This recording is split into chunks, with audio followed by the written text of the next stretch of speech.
Welcome to Family Life Perspectives. This is Dr. Harry Broomfield, Director at Perspectives of Troy Counseling Centers, and your host this week on Family Life Perspectives.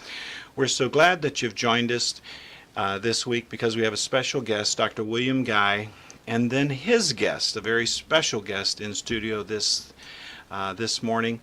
And we'd like to turn the program right over to Dr. Guy and his guest and let him introduce the program and the discussion for today. Welcome, Dr. Guy. Well, welcome, and thanks for having me on again. Appreciate that, Dr. Broomfield. Today, what we want to talk about is something called neuromodulation therapies.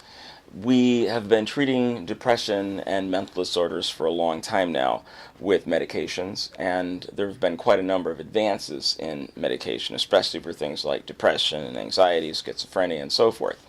Now, with regard to depression, as common as it is, and it is quite common in industrialized countries, as common as it is, we have a lot of people that still are poorly treated, even with the medications. Either the medications fail, they try themselves on several medicines, and the medicines don't seem to alleviate their symptoms, or they try to go on multiple medications, but they keep having side effects.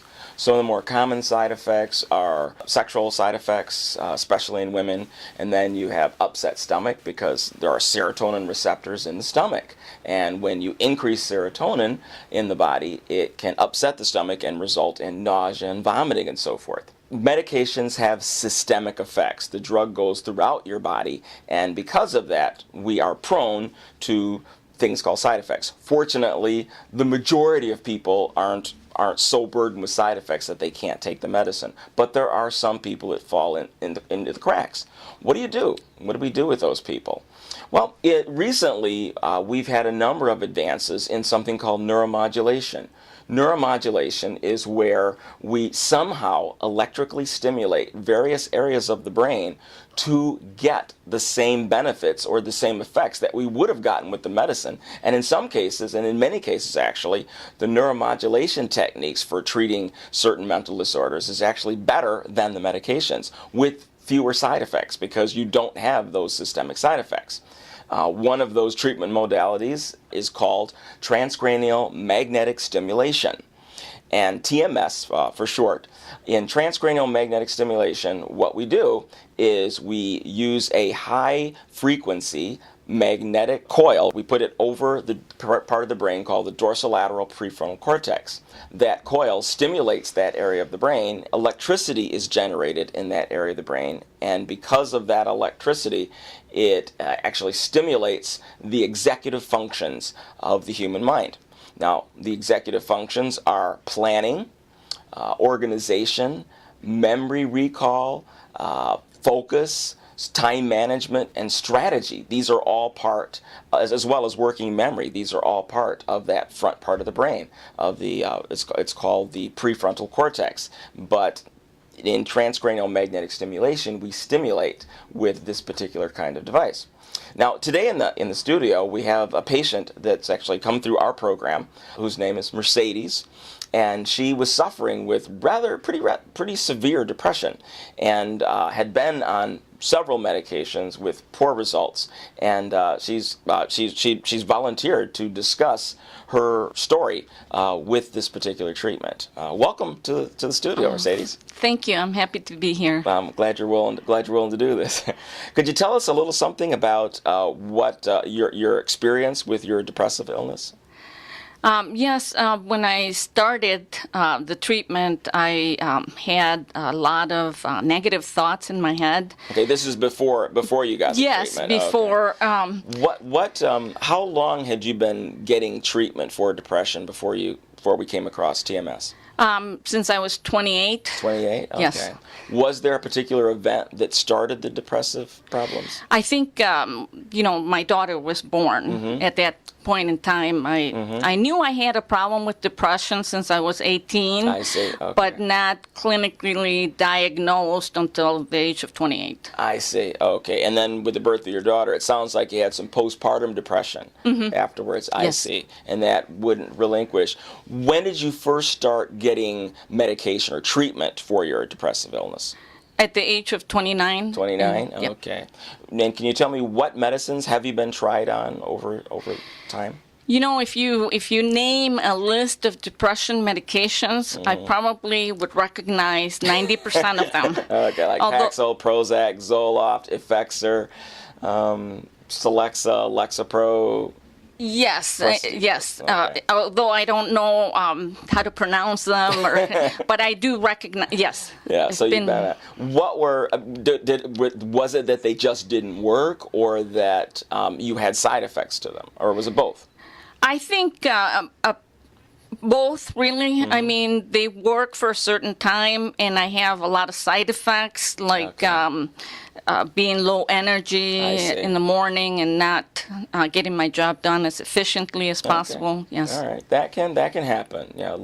Somnolence, low energy, that can happen. Some people can become very flat, and they don't like that particular side effect too sometimes. So you had these since, so you said you were on medicine. What age did you say you were? I started like 29. 29? Yes. And have you been on medication since then, pretty much continuously? Yes, continuously. Now, on a scale of 1 to 10, with 10 being the best you ever felt, and 1 being the most miserable and depressed you've ever been, where would you say, on average, your mood was when you were just being treated with medications?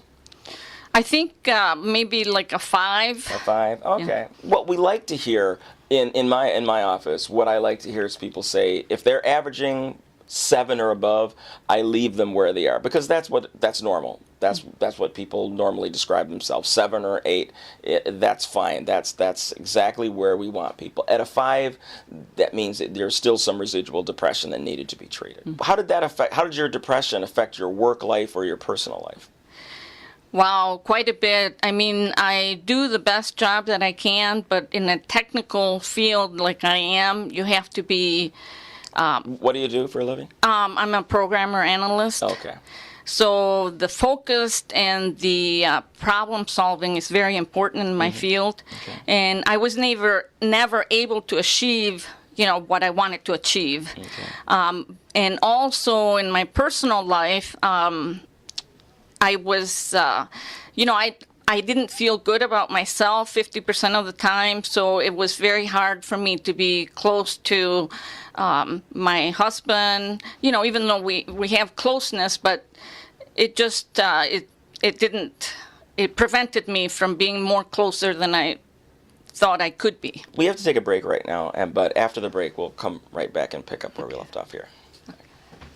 Welcome back to Family Life Perspectives. Dr. Guy and his guest Mercedes discussing transcranial magnetic stimulation. Magnetic stimulation. Dr. Guy, please. Okay. One of the things that TMS does is improve working memory, so we could all use a little of that maybe. Okay. Thank you very much. All right, Mercedes, let's go back to your story there. So, as you were describing earlier, your depressive symptoms, they were ongoing for many years, and even with medication, you're pretty much averaging about 5 out of 10, with 10 being the best. So, kind of blah, and it was affecting, your functioning at work and your relationship with your husband to a significant degree to make you want to get something better.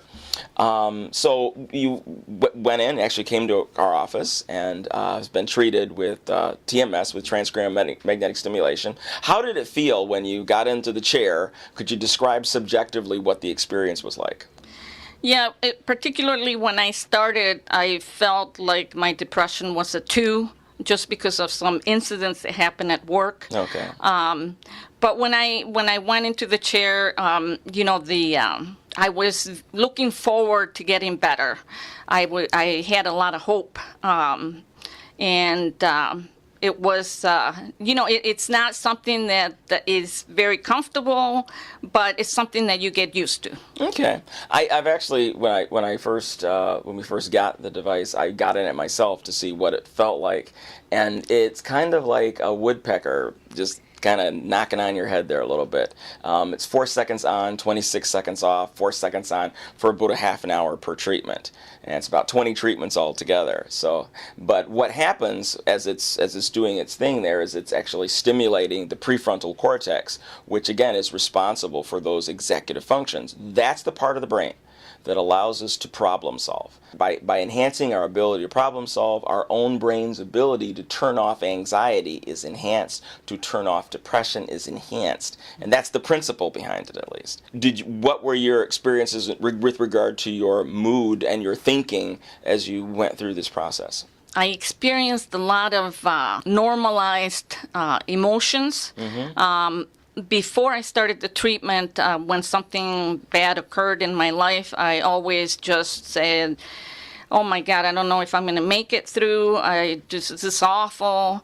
And after the treatment, the first thoughts in my mind were, why can't I can overcome this. I am with God. I have to try to make it better, and just all these positive thoughts came into my head that really I struggled through having before the treatment. Okay. Thanks for coming on. I really appreciate that. The experience that you describe is kind of typical. I mean, so far we've had similar response with many people, but there is a reason for that kind of a reaction, and that as the prefrontal cortex becomes electrically active, the glial cells that support the neurons start to come alive, and those neurons get more nurturance, and your ability to rationalize and think through your problems is enhanced, so that the emotional brain stops running away.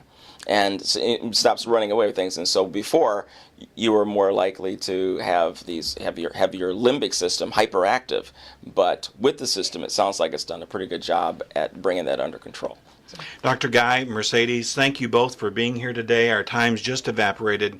Dr. Guy, can you be back tomorrow? Yes, thank you. All right, until then.